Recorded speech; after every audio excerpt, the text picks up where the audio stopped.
Fair use. Disclaimer. I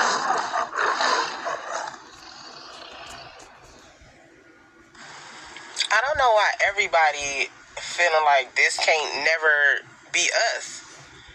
We can be the people who get bombed next. Nobody is looking at the bigger picture here. Everybody just going on about their days, not even understanding how much shit that's going on around them. They just going on about their days, going to work every day, like the shit is normal. This shit is not normal. We could be next, and nobody is seeing this. We not exempt. Look at what these people do to their own folks. This shit, it's just not normal, y'all. It's not normal, and I need people to really lock in and see this shit. It's only one way out of this. And I've been said it a thousand times. I'm tired of saying the same shit. It's the book of 1 Thessalonians, chapter 5 and verse 1. It's titled The Day of the Lord. But of the times and the seasons, brethren, ye have no need that I write unto you. For yourselves know perfectly that the day of the Lord so cometh as a thief in the night. For when they shall say peace and safety, then sudden destruction cometh upon them, as travail upon a woman with child, and they shall not escape. Shalom. Before I go any further, I want to give all praise, honor, and glory to Yahweh, Bahasham, Yahweh Shai, Bahasham, Rachak Wadash. Double honors to the apostles and elders of Great Millstone that do rule and teach well, that have taught us the correct understanding of the scriptures through the Holy Spirit. Peace salutations to the hopeful elect, 144,000, and the multitude scattered to the four corners of the earth. This is Brother Lawyer with GMS Wisconsin. Lord willing, through the spirit of Yahweh Bashim Yahweh Shai, I can edify somebody. So we have this video here at the beginning of this lesson on the page, the Hopeful Elect 3 on YouTube. Of course, you should subscribe and ultimately be edified. You know, he posts a lot of shorts on that on his page about, comments that people around the world make. And, you had a so-called black woman. She made a comment about, speaking about the conditions of the world, the things that are happening, whether it be uproars of the people, whether it be war and tension in the air. She spoke about how America, isn't exempt from that. Because America has never been touched by thermonuclear war. This place has never been bombed one time since it came into power and rulership, ever since it began to sit in the power seat. America is that untouched virgin according to the Bible, But as it says in the title of that video, Babylon will get it the worst. And that's what I'm going to title this video. That's what I'm going to title this lesson. Babylon will get it the worst. Babylon is next, man, because it's the truth. This place is ultimately prophesied in the scriptures to be destroyed by thermonuclear destruction and the elect of the nation of Israel being delivered so that the kingdom of heaven can be set up. All right. There will be no more Babylon the Great once Yahweh Shai, who the world ignorantly calls Jesus Christ, returns to the earth, to subdue it and set up the kingdom of heaven. All right. But as she said, all right, we're not exempt.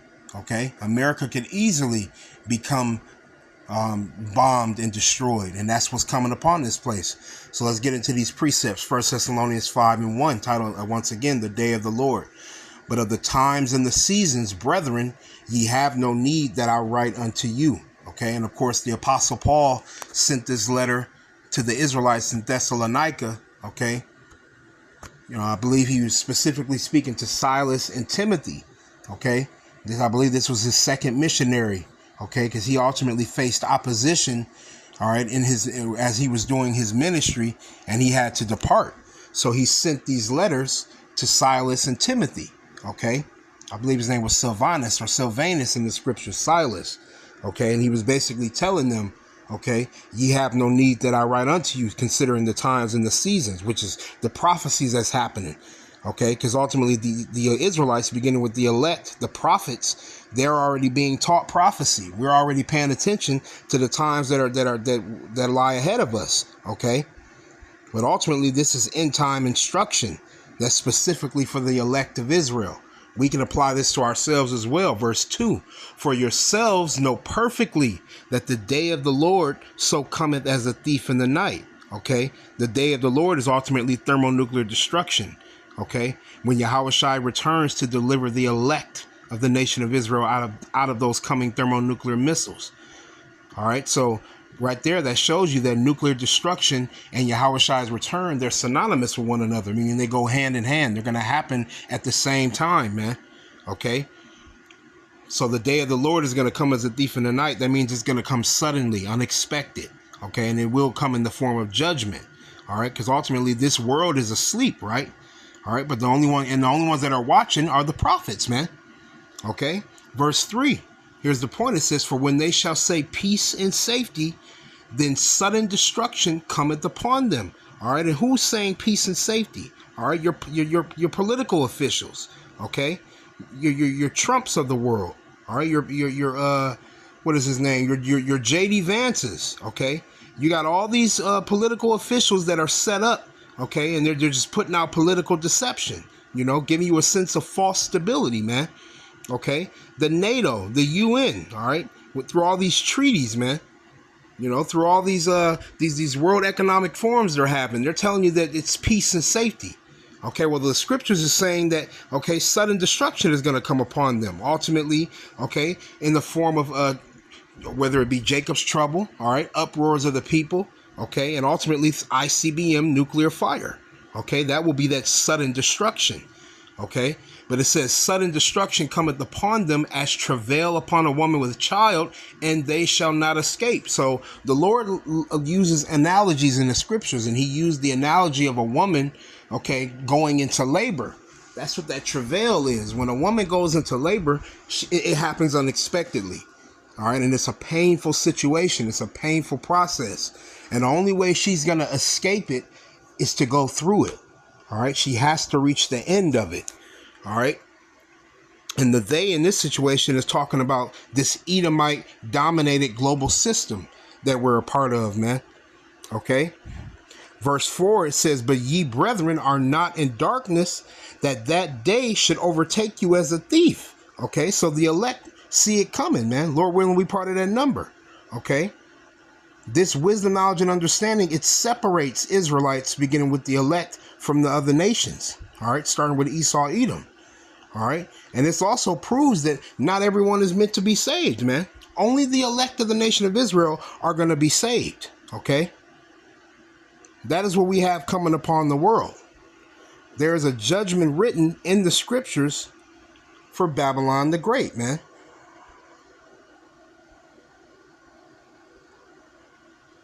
This is the book of Revelation, chapter 18. Let me see here. I'm going to just start at verse 2. It says, and he cried mightily with a strong voice, saying, Babylon the Great is fallen, and is become the habitation of devils, and the hold of every foul spirit, and a cage of every unclean and hateful bird. So those of us in the know, we understand this is a future prophecy, okay, of thermonuclear destruction, okay? Like I said in the title, Babylon will get it the worst. When this place falls, when those thermonuclear missiles enter the atmosphere of America, it's going to obliterate the elements, man. So this future prophecy, all right, John the Revelator, he saw this in a vision on the Isle of Patmos. He saw America being bombed with missiles. So he said, Babylon the Great is fallen, and has become the habitation of devils. Okay, meaning what? This place, when it's destroyed with those thermonuclear missiles, it will be uninhabitable. Okay, you will have unclean birds, you will have vultures, you will have unclean spirits inhabiting this place. Okay, it will be uninhabitable. Okay, for human flesh to dwell in this place. It will become a desolate wilderness, if you will. That's what's coming upon this place, man. Thermonuclear destruction. Let's skip down to verse 6. Because remember, Babylon will get it the worst. Verse 6, it says, reward her even as she rewarded you, and double unto her double according to her works. America deserves everything that's coming upon her. All right? Because pay attention to what they're doing to Venezuela right now. A lot of people don't know that America while everybody was too busy celebrating the holidays, they snuck into Venezuela and stole 847 tons of silver out of that place. Esau, Edom, you so-called white people, starting with you top wicked elite, y'all are known for stealing things that don't belong to you. You are notorious for pillaging and plundering land and just taking things from people and leaving them desolate with nothing. Okay? I believe there was a consensus that took place sometime in 2024, considering the amount of silver that the nation of Venezuela had, and I believe they rounded it to about 850 tons. Well, think about it. If America stole 847 tons, that means they left 3 tons of silver behind. That's the mindset of these Edomites, man. They will take 98% of what you have, even though it doesn't belong to them. So guess what? What you've done to Venezuela, what you've done to the nation of Israel, because ultimately you have Israelites in Venezuela. They are part of that tribe of Asher, of the 12 tribes of Israel.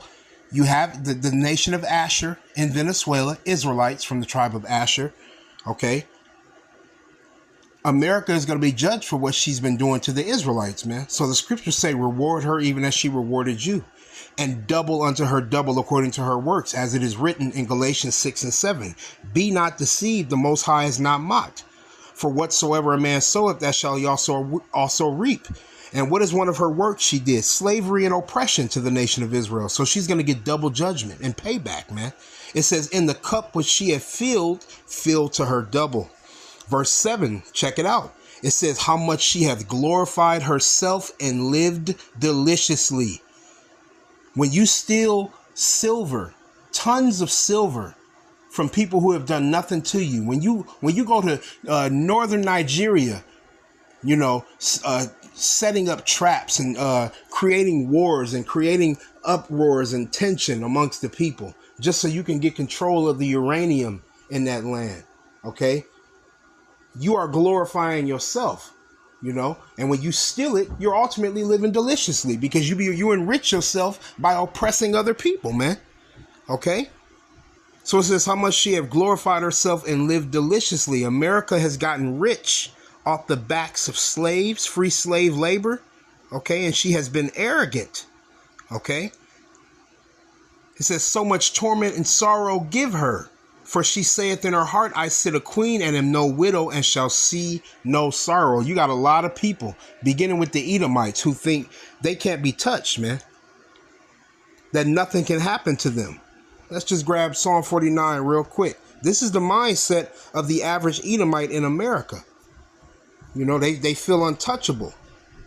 They feel like nothing can happen to them. But this is exactly what's getting ready to happen to y'all. Thermonuclear destruction. But we're just going to grab a precept to show the mindset of these Edomites, man, when it comes to judgment. Psalm 49 and 11, their inward thought is that their houses shall continue forever. That's why they steal things from people, because they think they're untouchable, because they sit in the power seat right now, man.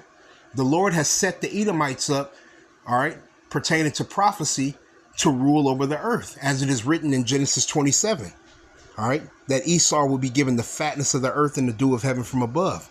So it says their inward thought is that their houses shall continue forever and their dwelling places to all generations. All right. So these top wicked elite families, they believe in perpetual rule. They believe in never ending rulership and authority. OK, these central banking families, these dynasties, these corporations, man. OK, it says they call their lands after their own names. We can just use America. Okay, America is named after an Edomite, Amerigo Vespucci. Okay, I believe he was an Italian map maker. He was in cahoots with Christopher Columbus in the 1500s, man. Okay, so them having this mindset just shows you how proud they are. But the Heavenly Father Yahweh is going to destroy their legacy, man. That's exactly what's getting ready to happen to them. And Salakia for any noise you hear in the background. Okay. Well, let's go back to Revelation 18. This is the judgment that's coming upon America. All right. This is the inescapable judgment that's coming upon Babylon the Great, which is America in the scriptures. Revelation chapter 18 and verse 8, because we just read in verse 7. As a matter of fact, let's read verse 7 again. It says, how much she have glorified herself and lived deliciously, so much torment and sorrow give her. She's enriched herself. Okay. And she's been proud about it. and has passed those riches down to their descendants and children. The Lord says she deserves nothing but torment and sorrow, man. Here's the point. For she saith in her heart, I sit a queen, and am no widow, and shall see no sorrow. Okay, that's the mindset of Esau, Edom. Their inward thought is that their houses shall continue forever. These Edomites believe that they're going to rule perpetually for the rest of eternity, man. Well, what did the Lord say? Verse 8. The Lord spoke through the prophet, through John the Revelator right here, man. Verse 8, it says, therefore shall her plagues come in one day, death and mourning and famine, and she shall be utterly burned with fire. What is that speaking about? It's speaking about thermonuclear destruction, okay? Speaking of a swift, overwhelming judgment that's coming upon Babylon the Great. When you're utterly burned with fire, that means you are ultimately consumed with thermonuclear missiles. And that's what's coming upon this place. She's the untouched virgin, man. So when that woman spoke in that video about how people have the mindset that, oh, nothing's going to happen to America. Nobody can touch us, because these Edomites think that they can do whatever they want to people, and that no one's going to react. You got China, you got Russia, you got Iran, okay, demanding for the release of the Venezuelan president, which was ultimately kidnapped by U.S. officials and brought here to America. Okay, they have him locked in jail right now, man, handcuffed. But ultimately that could be a psyop. But that's the information they're putting out on the airwaves, man. To keep people distracted, because Esau is trying to set up his fourth industrial revolution.